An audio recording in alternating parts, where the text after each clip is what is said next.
On the night of April 14, 1912, the Titanic struck an iceberg that would lead to its untimely demise.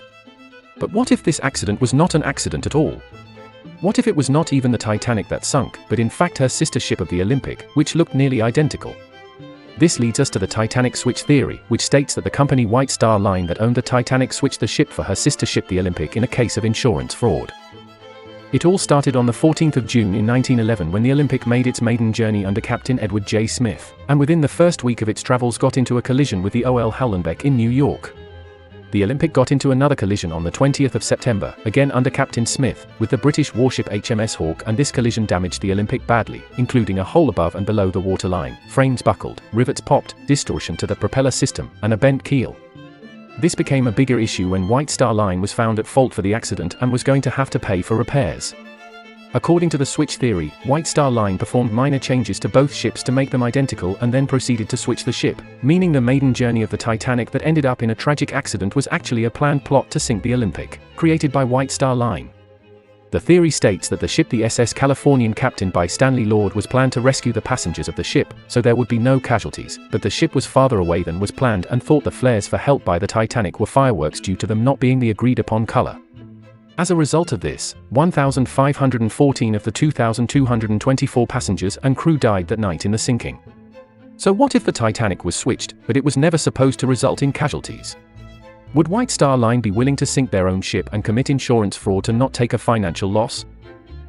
The Titanic was considered an unsinkable ship at the time and was a life-changing adventure for its passengers, taking them from Europe to America. White Star Line at the time was owned by J.P. Morgan and was run by President J. Bruce May, who were both very wealthy and powerful men.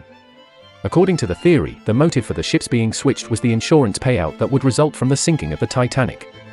If the Olympic was in bad enough condition to not be able to sail again, it would make sense for the line to switch the ships, collect the insurance money on the Titanic, and then keep the working real Titanic under the name of the Olympic. The supporting evidence for this theory includes over 50 first-class passengers that cancelled their trips before the voyage, and it is wondered if this is because they had an inside source tell them about the planned fraud.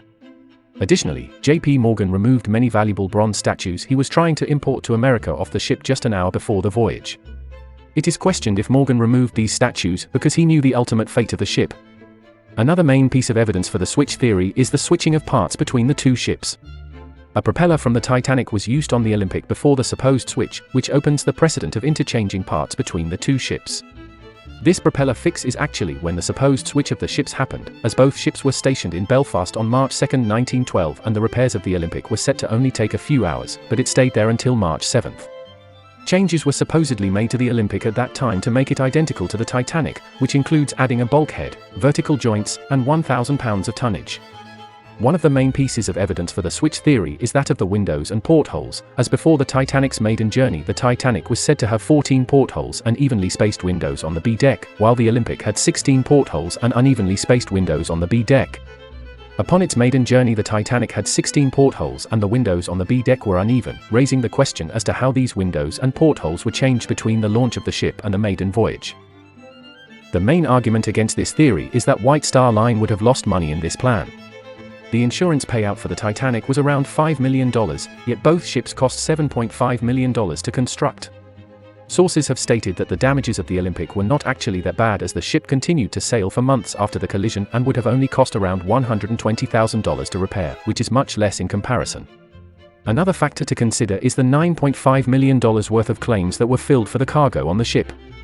Additionally, the sinking would not have been good for business or promoting people to take White Star Line ships.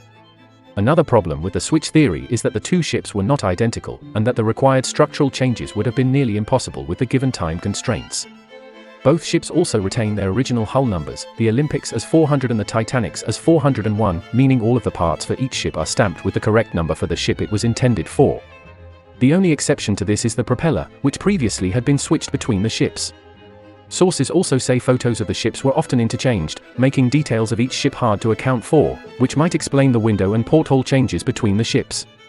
The other outstanding problems with the theory include how difficult the switch would have been to keep secret, and that there must have been easier ways to conduct insurance fraud. The ships were constructed and worked on in front of shipyards full of people, and it would have been extremely difficult to pull off the switch with no one spreading that information over a century. Even if White Star Line did pull this off, why did the ship's accident have to be while it was full of passengers and not just a simple fire while it was docked? Or if they had put this plan in motion, planning the SS Californian to come save all the passengers, why would they not make sure to have all their lifeboats in place just in case, as there were only lifeboats for half of the passengers and crew on board? The Titanic's sinking was a tragedy that will never completely be answered. The switch theory sounds like a probable answer for what happened upon first inspection, as insurance fraud happens all the time and White Star Line was run by two incredibly powerful men. But diving further into the theory, some holes start to appear and the motive starts to fall apart.